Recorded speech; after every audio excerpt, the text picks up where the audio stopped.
reviewing this LEVOIT humidifier. Works really, really well. Easy top fill design. As you can tell, it's putting out the max amount of humidity right now. Runs very quietly. This knob gives you control how much you want it to put out. To give perspective, when I put it on max and fill it to the very top, right about here, or even here sometimes, it will run for about 8 to 9 hours.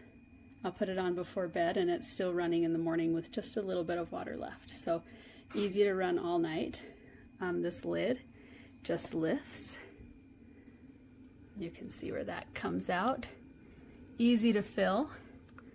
This part, just take off the lid and then take out and fill.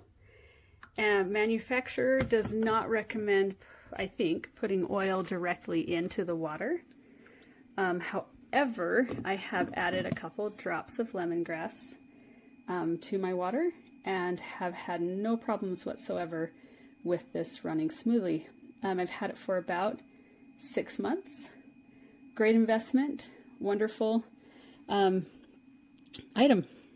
Here's my hand for scale and just a better view of it. Great little device. So I just got my LEVOIT humidifier, and I am a fan of the LEVOIT company because I have a couple air purifiers from them, a large one and small ones, and I love them. I bought this particular humidifier because of the size, how easy it is to use, how quiet it is. And it comes with a 2-year warranty. You just have to sign up with a QR code and you'll find the batch number and the model number underneath it. So make sure you look at that and do that before you set it up with the water and everything in it. But this is at half max. And that's at full. Be sure to use filtered water. It's on the back. Information is on the back for you. I set aside my manual and everything just in case I needed it. And this nice little machine comes with 2 filters and it's easy to set up. I just got it and I set it up in less than 5 minutes. So if you're debating on what humidifier to get, go with LEVOIT. You can't go wrong. Hope I'm pronouncing it right.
In a 720 square foot apartment with the app set to absolute max, this thing struggles to get to 40, to be honest, but it struggles. It struggles.